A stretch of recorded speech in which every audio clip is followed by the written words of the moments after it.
One second, Dr. Farrell. We'll get started up. I like that image of you behind you. Thank you, sir. It's really neat. You got one coming for me too, so I'm excited to see Oh, mine. all right. What they do with you. I hope they use. I have a cochlear implant, so I'm hoping they work that in there somehow. Uh-huh. All right. Hey, everybody. Welcome to Dad Talk. Today, we are live with a very, very special guest. My co-host, Chris Gannon, as always, is joined with us. But today, we are just so honored and humbled, guys, to have who we've got on the podcast, Dr. Warren Farrell. How are you doing today, sir? I'm doing very well, especially because I'm looking forward to our show. Yes, sir. So, Dr. Farrell, I think we know a lot about you, but just to get you a little familiar with our audience, somebody that might not know who you are and some of the things that you've done, you've been spending the last, I believe, 4 decades inside of this movement, advocating for certain issues, especially around men. But it didn't actually start off that way. You actually was a board member on now the National Organization of Women. Could you talk a little bit about that and then how you transferred over to talking about men's rights? I was doing my doctorate at NYU and the women's movement surfaced. This is back in the late 60s. And I was teaching at Rutgers University also. And I would bring up the women's movement as a political movement. And my students said to me, boy, Dr. Farrell, you have fire in your belly when you're talking about the women's movement. You know so much about it, and it's really exciting, and you seem excited. And so I persuaded my doctoral dissertation committee to let me change my doctoral dissertation topic to incorporate the women's movement and its ability to affect a change on men in terms of a predictor of its potential.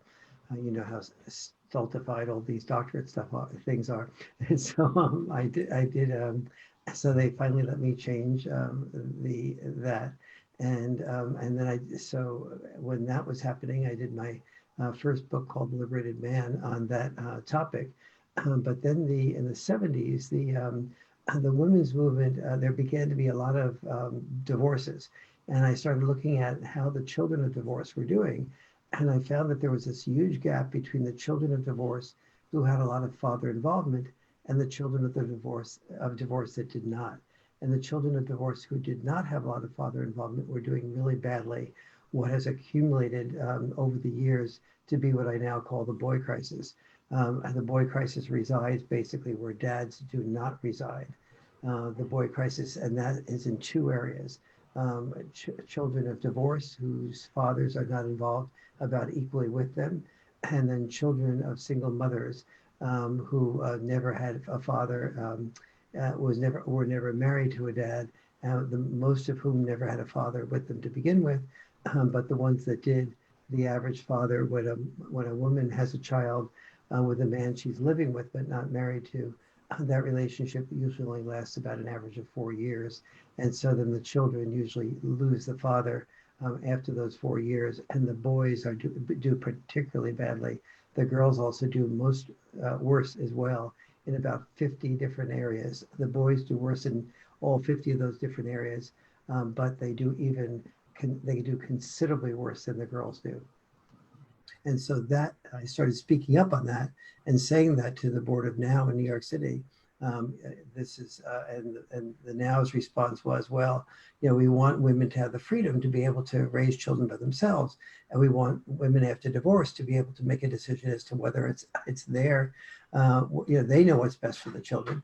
And I said, this is like saying, that male doctors know what's best for the patients, or male lawyers are better than female lawyers, or male presidents are better than female presidents.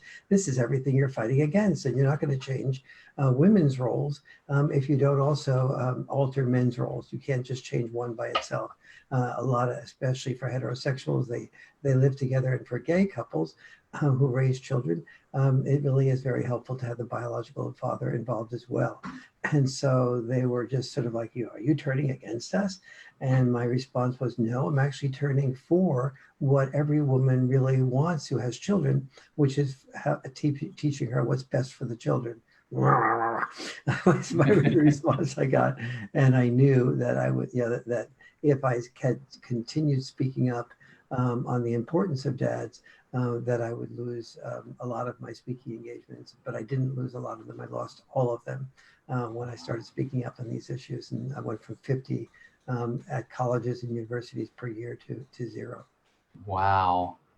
And that's what I was wondering, how that transition took place when you were advocating for women, and then you made the discovery that you did, and then you said, well, hey, let's talk about men and how this relationship between the two genders, compares and contrasts, and that tells you right there, the door was kind of shut. And how did you feel when that happened? Because that was a pretty courageous step for you to take in doing what's right and saying, hey, if we're going to talk about equality here, we need to talk about it equally.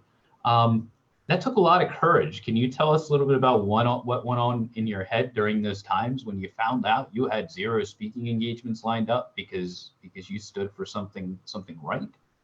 It did affect me. And, there was a little part of me that was working like, Warren, just stay with the feminist movement. You were wealthy, you were famous, every op-ed you wrote for the New York Times was published, and whenever people, the Today Show was calling you, and, this type of thing. And, I enjoyed that, both the attention and also the, the income from that, and and so it was, but I also thought, I now was beginning to get my PhD, and I said, soon I'll have my PhD, and it would be wonderful just to be free to say what my research really finds, and where the women's movement is correct in terms of expanding options for women, for example, or in terms of getting women involved in sports, or in terms of the importance of equal pay.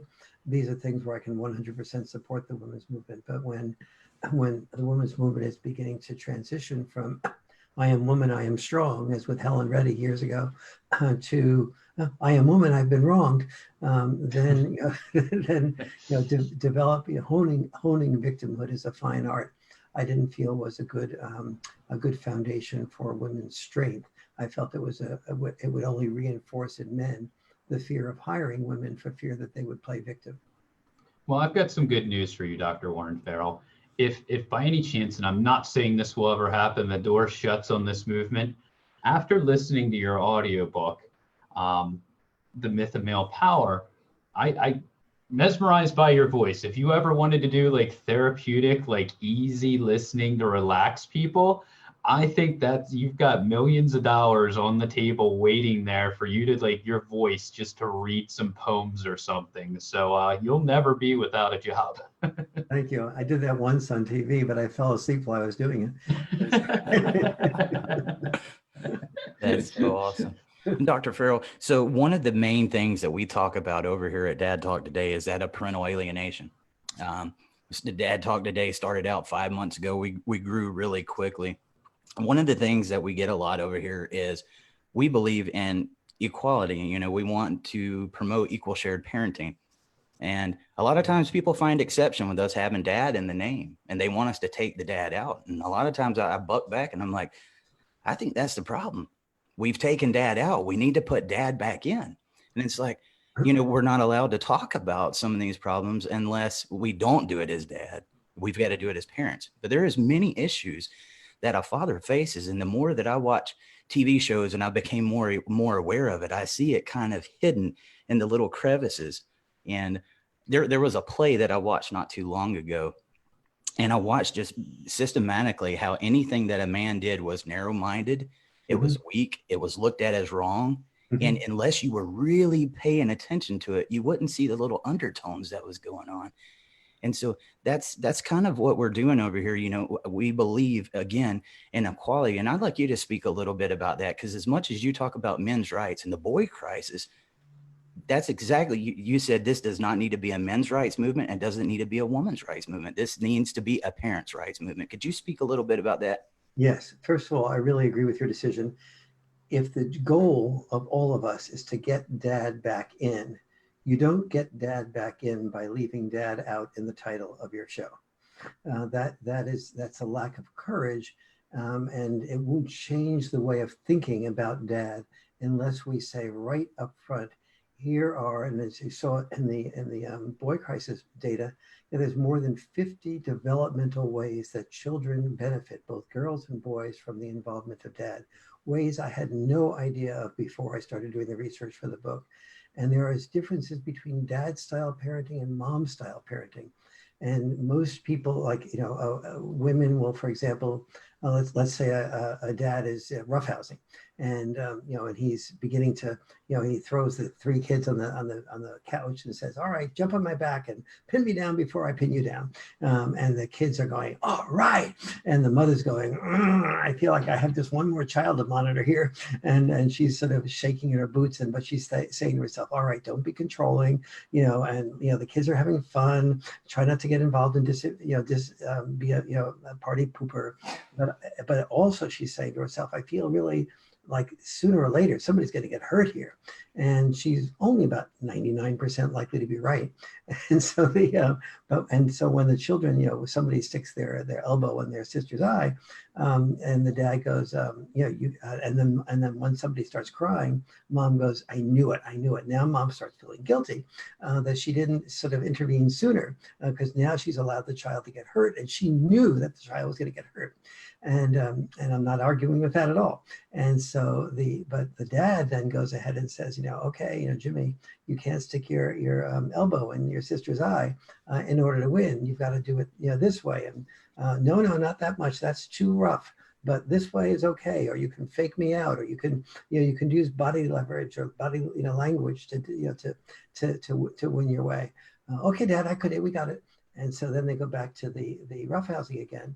And the children experience something that psychologists call emotional intelligence under fire. They agree intellectually to not roughhouse too much and too aggressively, but when they get really excited about winning, they forget about that. So then the dad goes ahead and says, okay, that's the end of the roughhousing for tonight. You did this too much. You were too aggressive this way, and you didn't think about your sister's needs or your brother's needs. Okay, Dad, sorry, we'll do it again. We'll do it right. Nope, no more roughhousing till tomorrow night. And mom says, what? Twice in a row this happened, and you're now roughhousing tomorrow night as well? Don't you get it? But it's tomorrow night that the payoff comes. Because when Dad says you can't stick your elbow in your sister's eye, or be too rough, that now the child knows that it loses the roughhousing if she or he gets too rough with the children, and so with each other. And that is the beginning of teaching children empathy. They have to think of someone other than themselves when they're trying to win. They have to understand the difference between being aggressive, like elbow and eye, versus leverage, versus faking somebody out, which is more assertive. They also learn that in order to get what they want, the roughhousing, they have to learn postponed gratification. That is, they have to learn to do what they need to do, pay attention to their sisters and brothers' needs, as opposed to doing what they want, which is just winning and roughhousing. So all of these things are things that dads never explain to moms.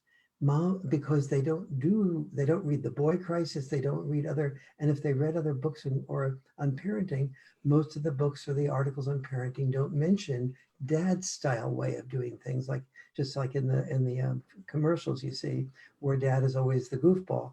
And so these things have to be read by men, and said in a loving way to the moms, so the moms understand that there's something more to the roughhousing and the other 8 or 9 forms of dad style parenting that have common sense to them, that will lead to the development of the child, both socially, psychologically, empathetically, and also in terms of postponed gratification, because postponed gratification is the single biggest differentiator between children that become successful and those that do not. And so these are just, in one of those 9 examples, an example of the differences between what we need to learn in this culture about the importance of fathers. We have in the United States a program called No Child Left Behind. Well, there will always be a child left behind if there is a parent left behind.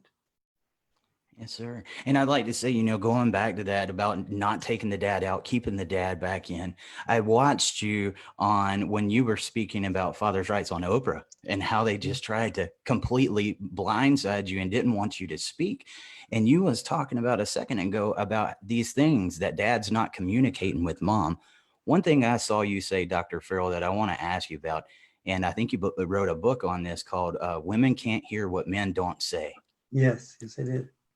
And that's why, instead of taking dad out, we've got to speak up because they need to know how we're feeling inside, because we are perfectly capable, loving fathers, and we're just wanting to get equal time with our children. But could you speak a little bit about what that means? Women can't hear what men don't say.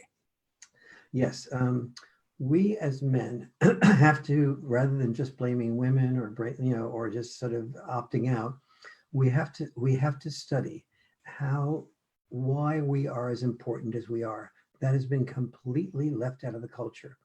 I'm now working with the White House to create a father warrior program, and which I'll be talking about resocializing boys from first, second, third, fourth grade to develop the emotional skills, the communication skills, and the consciousness of being needed as a parent. Historically speaking, when we've needed boys, like in war or in the workplace, like as firefighters, boys were willing to risk their lives to make sure we weren't under Nazi rule, and risk their lives to make sure that people's houses didn't burn down. When we call upon boys, we give them purpose. And now we need to call upon boys and men and say, we need you to be great dads. We need you to be great male teachers in elementary schools. All the evidence is showing that the children who do not have father involvement, that's what creates the boy crisis, that the boy crisis resides where dads do not reside. And so, and this is if you want to eliminate suicide, instead of focusing just on suicide prevention directly, get the father involved. Father involvement is the biggest preventer of suicide. Lack of father involvement is the biggest predictor of suicide. If we're preoccupied with the opioid crisis and we're saying, oh, twice as many males than females die from death from overdoses of opioids, well, look a bit more closely and you'll see that's also connected to father involvement is the biggest predictor of becoming a drug addict. Lack of father involvement is the biggest predictor of becoming a drug addict. If we're saying, oh my God, how terrible ISIS is, and look, how can people in the United States join ISIS and then kill the very people in the very country that they grew up in? Well, if you look more closely, the ISIS recruits are almost all dad deprived. If you look at, if you're looking at prisoners, we all know that 93% of the prisoners are males, but if you look more closely, we see that 80 to 90% of those males are dad deprived males. If you look at school shooters, we find that school shooters are all males, we know. But if we look more closely, the deadliest school shooters in the 21st century, all 5 of them have ones that have killed 10 or more people. All 5 of them about whose family background we know. 100% of them are dad deprived males who become the school shooters. And so these are just, a handful of the hundreds and hundreds of ways that boys without their dads suffer. But knowing how important dads are from not only from birth on, but from before birth on, why children who are premature get out of the hospital so much more quickly and are so much healthier in their first year after getting out of the hospital when dad is at that hospital and dad is with them. We don't even know all the reasons for this. I know a lot of the reasons, and they're in the Boy Crisis book, but I'm sure there are lots of reasons as to the effectiveness of dad that are deeply biological, that are epigenetic, that we don't even know 100% about. And Dr. Farrell, I have one question for you. When we talked about you originally being a part of the women's movement, okay, we do know that women for the longest time were not treated as equals; they were held back. And I think in those generations and the culture, like coming out of that, there were a lot of females that were like, okay, well, now we have to prove ourselves. We can prove that we're, we can do what a man can do. We can fight, we can join the military. We can work jobs, we can have careers. And I think that mentality continued carrying over to the point when we look at the family system, and I respect, single mothers, but there's kind of a pride and an idea, well, I do this all on my own without a man or without him. I'm asking you, do you think it would be fair to say how your perspective has shifted since you first were involved with the women's rights movement? That instead of saying, well, I'm a woman, I don't need a man, I can raise my children on my own, you'd prefer to see women become strong women and say, look, I don't need to do this on my own. What do you think of that statement I just made? Absolutely. Between marriages, I was married for many years and then divorced for a while and then remarried 25 years ago. And the women I dated were almost all women who were single mothers. Aside from the word love, the second most frequently used word was the women saying how overwhelmed they were. And I tend to be attracted to very bright women. And so a lot of these women were, they had the potential for being top level executives and so on, but they didn't, if they knew that if they did that, they would not have enough time for the children. On the other hand, they when they spent time with the children, they felt caught between, they didn't feel they were doing well enough with the children. They didn't feel they were doing well enough at work. They were overwhelmed. They were exhausted. And I know that part of the reason that they were interested in me and their life was because I was a reasonably emotionally intelligent guy that might play a role in the process of relieving them from that type of stress. And so there was, so it is, when dads are not involved, three things happen. Women are overwhelmed. Men are left out and purposeless.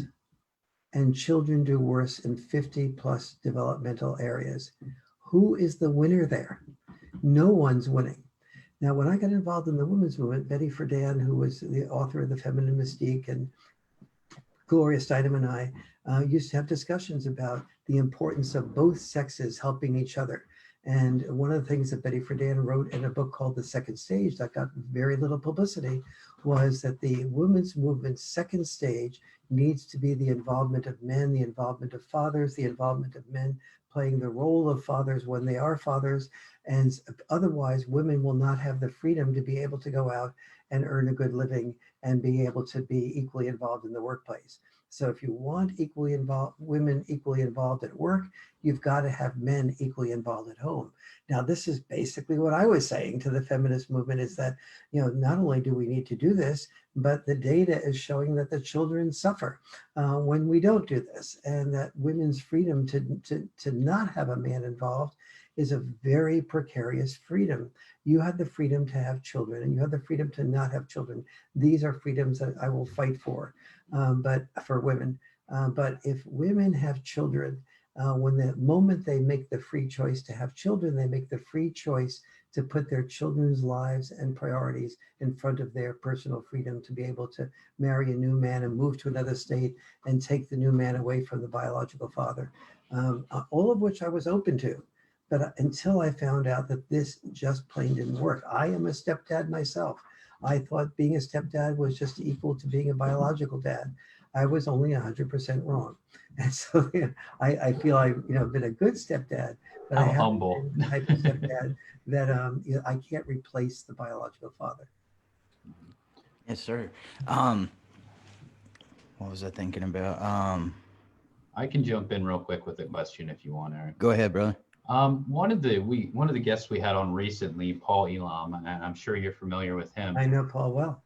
We had a question that was asked that was very popular, and after we asked it, a lot of people told me, like, you need to ask more people that question.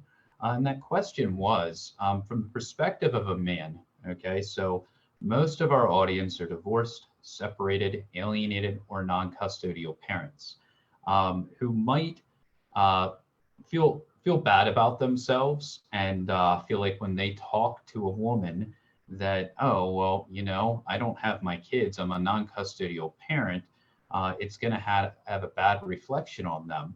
The question was, how should non-custodial or alienated parents identify good traits in a strong woman, a healthy trait, somebody who's going to be there through thick and thin, and be a general moral and ethically sound person to have a relationship with?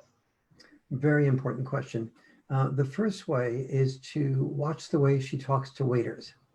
The second way is to watch to see whether she expects you to pick up the check after the first the first time out together. Before we judge in that pick up the check way, make sure you do not ask her out directly.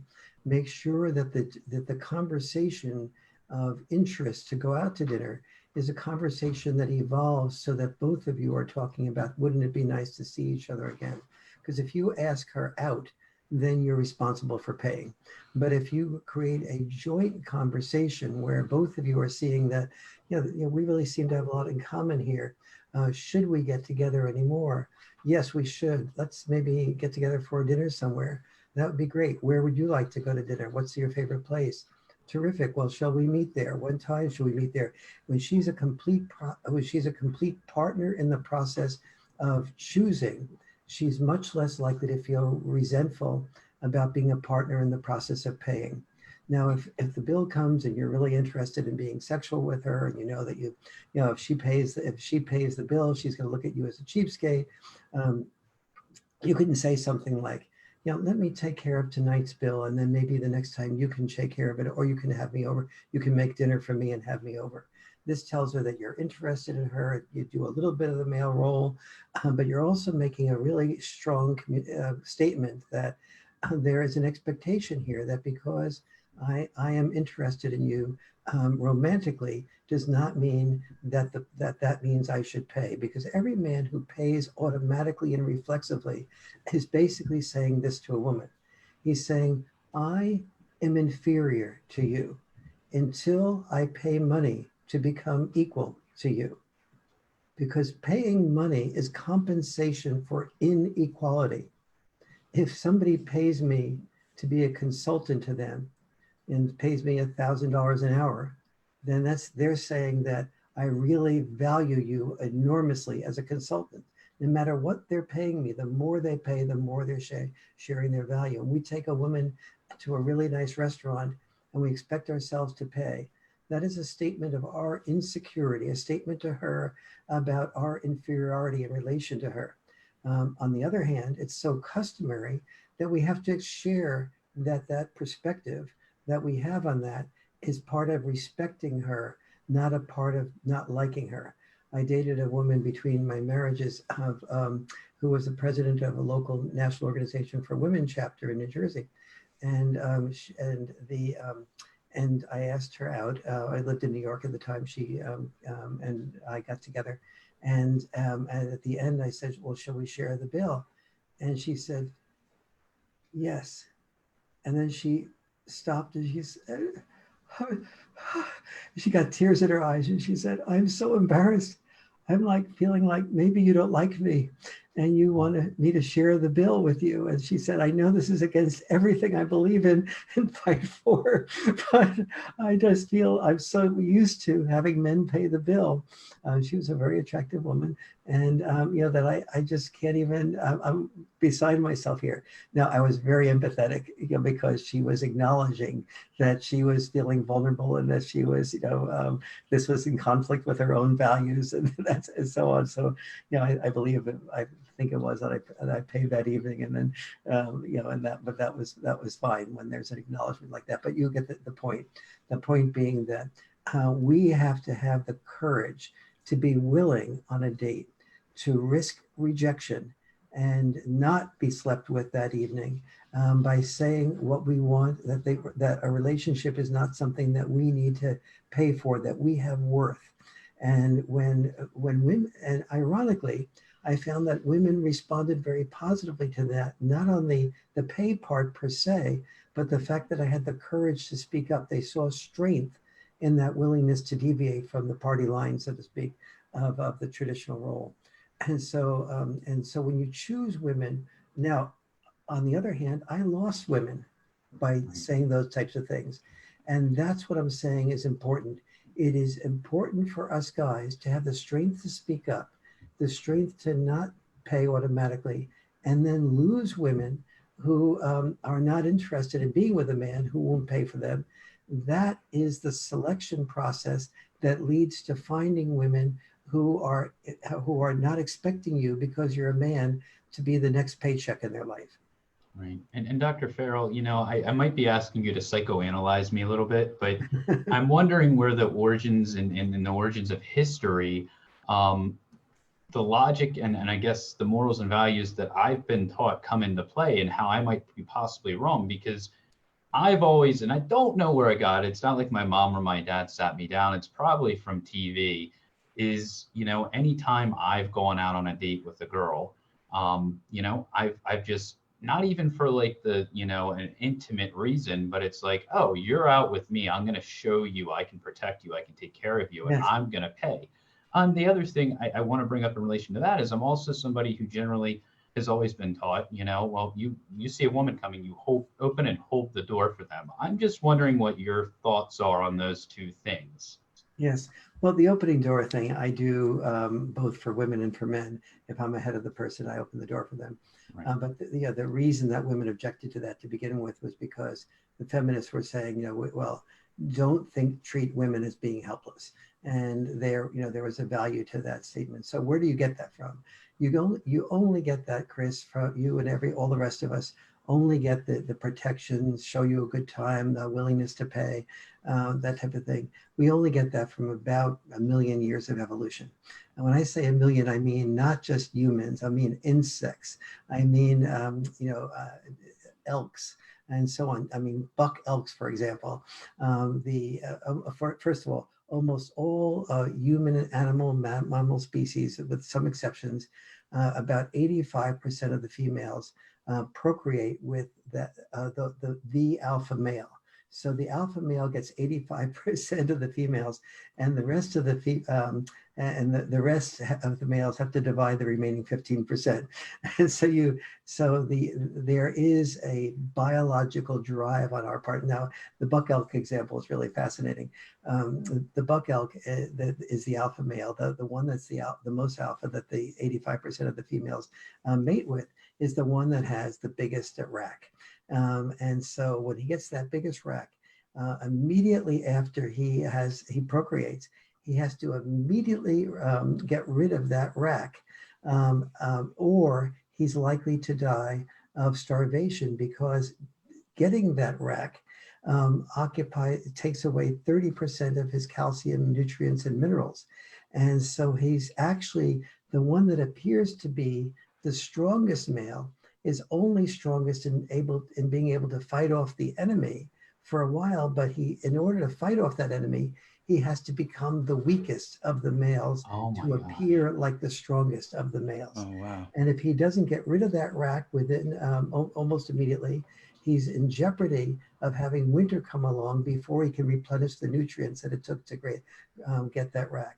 Now, to me, that's a perfect example of what men are about and what women are about. That women are very attracted to the alpha males, and that we males compete to be that alpha male, but our weakness is our facade of strength. And as long as we don't confront our need to appear strong, we will never confront the underlying weakness. Yes, that was sir. Amazing. And I would like to pick your head about something like that. Sorry, guys, my daughter called me a second ago and I lost my train of thought. But getting back to that, Dr. If you Farrell, hadn't, you'd be in trouble with me. But getting back to that, with men's mental health is really becoming an issue here lately. And we see so many people coming through here with divorce and parental alienation, and they are just so afraid to speak out about it. And I see a lot of times in public, it looks like they just have this image of the angry dad. And I would say it's more of a person that doesn't know how to express their feelings because they're told they can't cry.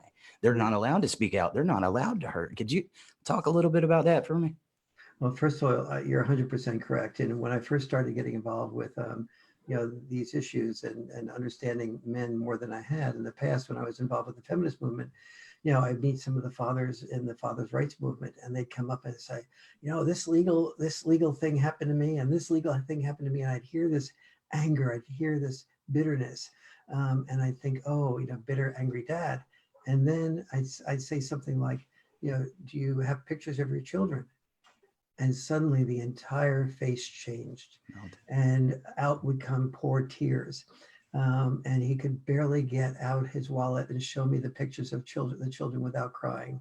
And I thought, this is this facade of strength, this facade of legality, this facade of rational, was all covering up this deep heart that he had inside of himself. And so I've been doing expert witness now for the last 30, 40 years work, where dads usually call me and say, I'd like to be equally involved with my children after divorce. And I go out, oftentimes I either go out and visit them at their home for a weekend, or if they don't have as much money, I'll do a video Skype interview to see how they parent with the children. These dads are almost to a dad absolutely extraordinary. They care enough to fight for being involved with the children, and yet I see them love their children. And this isn't just cherry picked. I require the fathers to have me videotape them when the children just get up and they're grouchy, when the children are getting ready to go to bed and they're tired, when the children are working on cooking dinner with them.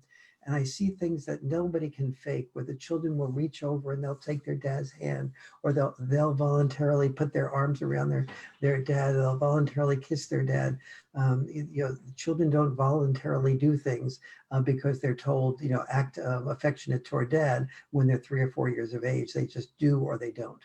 And so when the judge can see these video Skypes, and any judge that does see them, that will almost automatically say, this child cannot go without that father.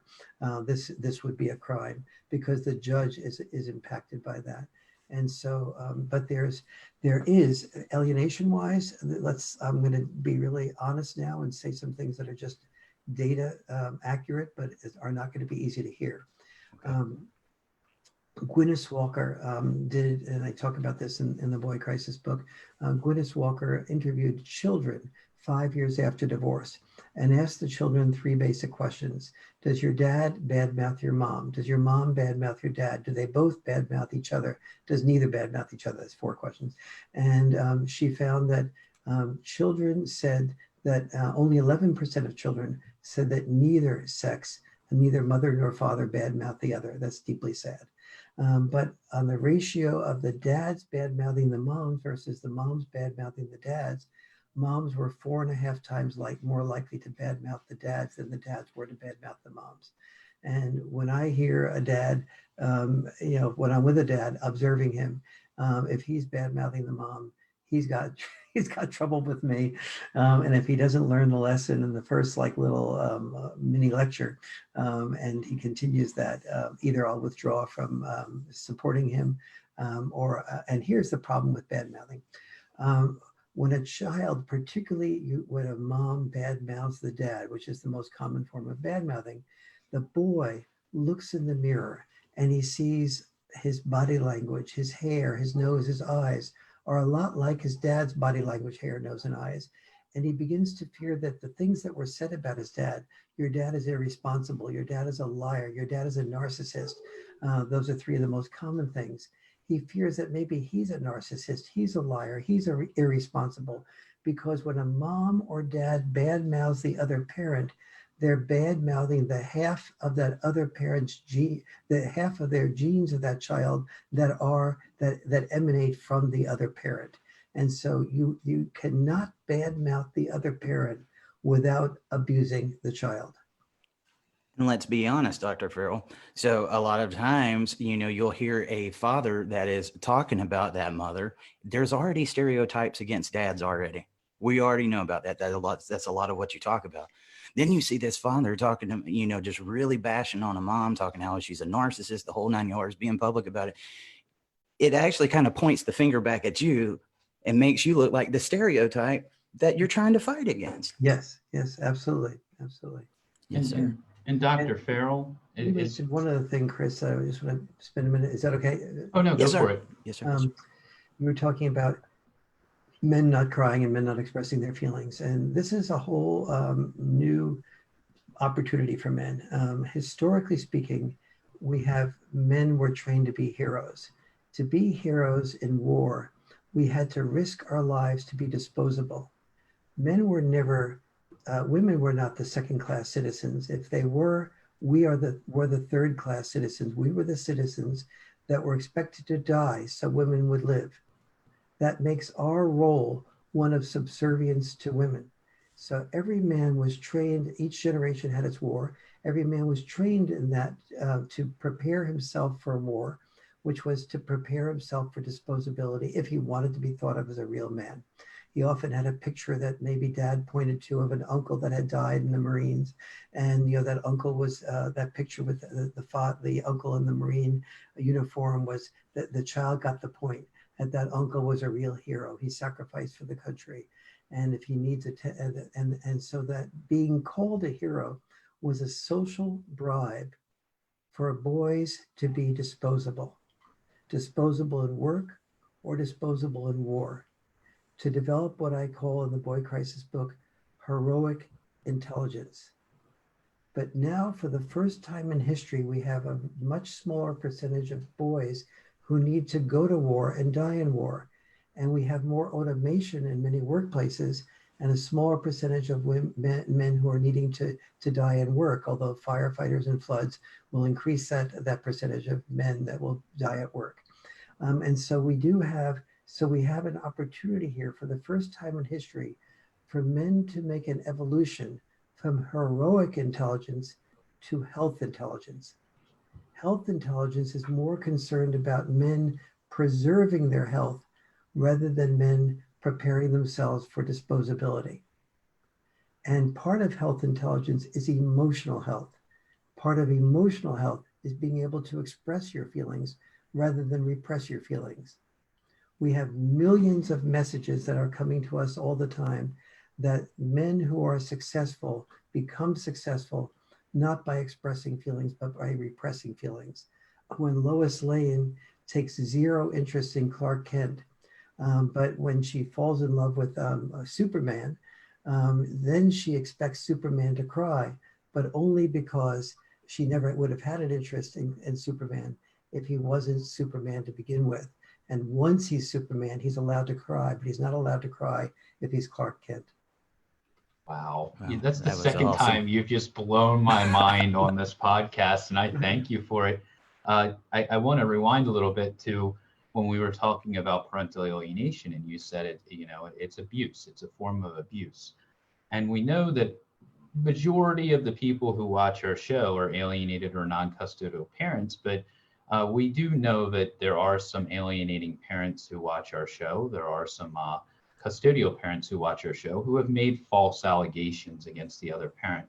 And I think we would be very just wrong if we did not ask you, if you had one of those parents who was doing the alienating of a child in front of you watching this broadcast right now, number one, do you think it's ever too late to end it?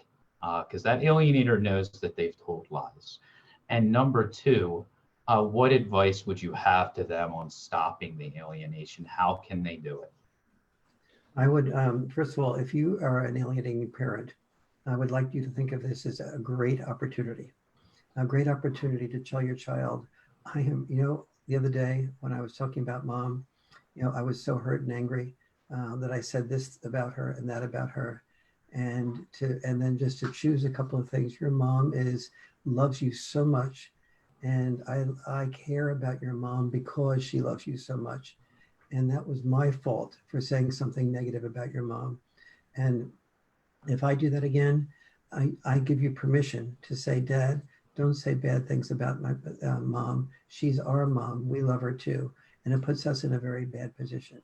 And so if you're saying to your child, I am sorry, I did something wrong, that is a wonderful example for your child to be able himself or herself to be able to say, I'm sorry, I treated somebody at school badly, I bullied somebody at school.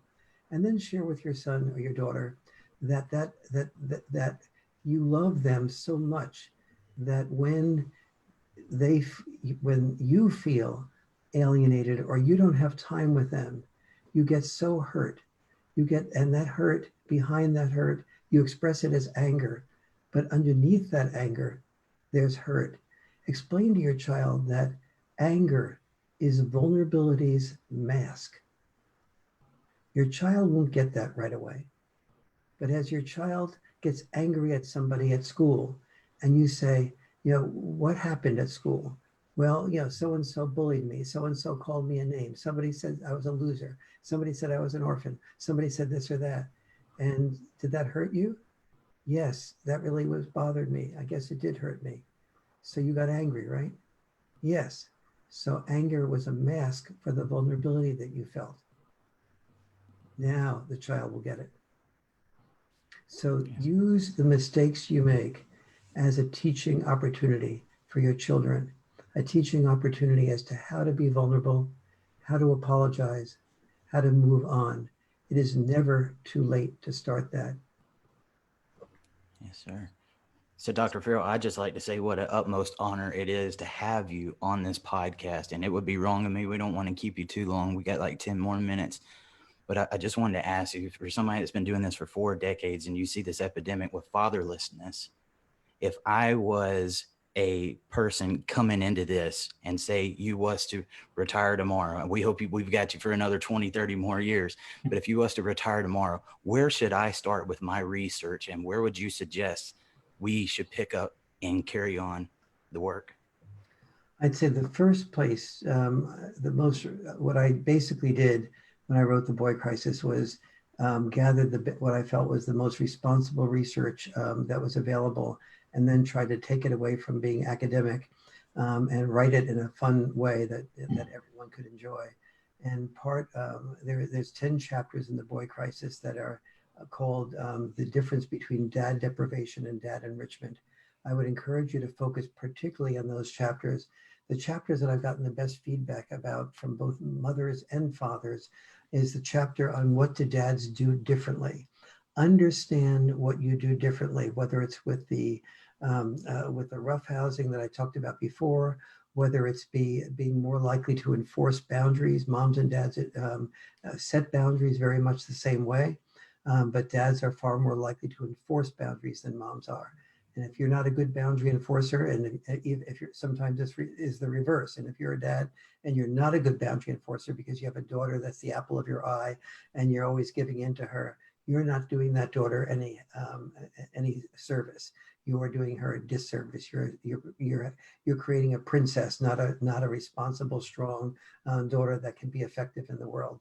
Remember, boundary enforcement is the prerequisite to postponed gratification. Postponed gratification is the prerequisite to being successful or feeling good about yourself. So get a real grasp on what there is that dads and moms do differently, so you can share from your heart and from your brain with mom what the purposes are of what you're most likely to do as a male. Through evolution, we are different than women, and we both bring a lot to the parenting table. As I mentioned before, the best parent is both parents, and children are left behind when either one parent is left behind.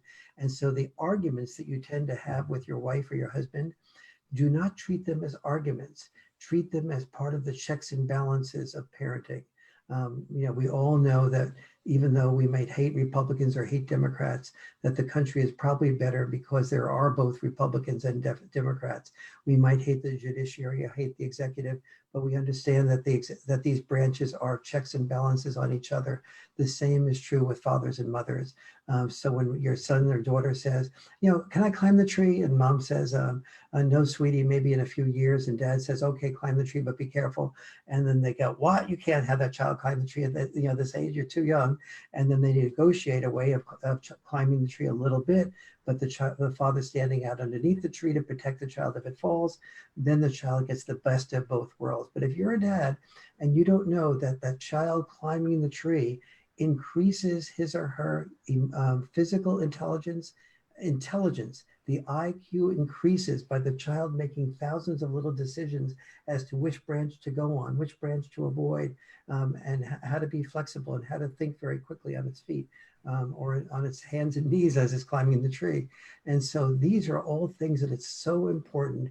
Just like women had to prepare themselves with master's degrees to become to become involved in the workplace, we have to prepare ourselves to read not only the boy crisis, but everything that we can get our hands on about the value of dads, to be able to communicate in a loving way with moms. And before we communicate with moms, we need to not just say what we know, we need to listen to their best intent. Good communication always starts with the ear and then goes to the mouth. Dr. Farrell, what you just said reminds me of, and I'm sure you're familiar with the documentary Casualties of War by Yahya McClain. One of the things he talked about there is it's very easy to identify a grown-up who grew up fatherless by examining like how they go to the bathroom. Like a lot of men will sit down to go to the bathroom. And it was really interesting because they said, well, do you know why? That man always goes and sits down. Well, it's because his father was never there to teach him how to do it standing up. And I thought that was it was very interesting, like what you were just talking about right now with the child climbing the tree, where the mother would have said, no, don't climb that tree, you could get hurt. It's the male side that's complimentary to the mothers, like, be careful, but hey, you know what? Yes, climb that tree because you're going to gain strength by doing it. You're going to gain intelligence. When that branch breaks and you step on it, you're not going to do it again. That's 3 times on this podcast you blew my mind. So thank you. Very, very welcome. And you're absolutely right. There's, fathers, another difference between dads and moms will be dads will often say, if they're out camping, which is very important to do with children. And, and the child, will be, they know that there's a lake somewhere in the area, and the child will go ahead and, try to find the lake. And the dad would be more likely to say, okay, go ahead, you go down this path directly. And the mom says, no, you got to go with it. You got to go with him or her to find the lake. And, the father will go, no, let them find the lake. Well, they could get lost. They could get lost. It's laid out. It's not that far. I'll follow them a little bit, but I don't want them to be dependent upon me. And suppose they get lost, then suppose they get lost for a while. And so eventually we'll find them, they'll find us, but they'll learn how to take responsibility. They'll learn how to, develop the ability to find the trails and find their way. And so there's not a right or wrong answer to how far that child should go. But again, the checks and balance parenting, mom and dad need to talk that through and respect that getting lost can be a positive in a child's development. And that's just a metaphor, of course. And once again, we had Paul Elam on a few weeks ago, and we asked him a question, and I know you have a very busy schedule, but Paul said that he would agree to do it if you did, if eventually coming back in the future and scheduling a podcast with yourself, Eric, I, and Paul to all get together. And honestly, on that podcast, it would probably be Eric and I stepping back and watching you two converse and maybe asking a question here and there. But we want to bring the two great minds together on a show. So if you could think about that and let us know in the future, we'd appreciate it, because we'd love to do that with you. Absolutely. The answer is yes, I'd love to. And Paul is a wonderful guy. And I'd always do almost anything with Paul. So that would be fine. That's awesome. Thank you so much, Dr. Farrell. We're going to go ahead and start wrapping this thing up. I just want to say again, thank you so much for your time. Can you tell us about some of the things you've got coming up and links where people can find you? Yes, the one thing I have coming up is working a great deal with the White House to try to get a boy crisis put on the either mentioned in the State of the Union message or mentioned as an executive order.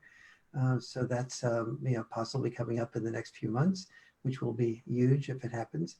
But I've been told it will happen, not exactly when or where. It's just a matter of logistics. So that's huge. If you are interested in the boy crisis book, and money is an issue for you, the least expensive version of it is on Amazon. They have a sale on it now. But also a lot of we were all just talking before the show about how the Audible version has been very appealing to a lot of men and women. being able to go in a car and listen to the Audible version and hear me and John Gray, my co-author, talk and explain that is usually a very productive way of using commute time or being at the gym and being on a treadmill. So I've gotten a lot of positive feedback about the Audible version of The Boy Crisis, and that is on Amazon, and that's on sale also. Yes, sir. Well, thank you again, Dr. Farrell. Just to give a shout out to our sponsors real quick that we forgot to do at the very top. We are sponsored by the Isaac Law Firm, Upstream Growth Consultants, the Father's Rights Movement, and the House Champ. Two-time world champion Mr. Yahya McClain is the newest realtor in the Atlanta, Georgia market. He's got his title. Let him help you get yours. So, All right. all right. Guys, we will see you next time. Thank you again, Dr. Farrell. It's a pleasure talking with both of you. You're both very thoughtful and you ask great questions and you listen really well. Thank you, Dr. Farrell.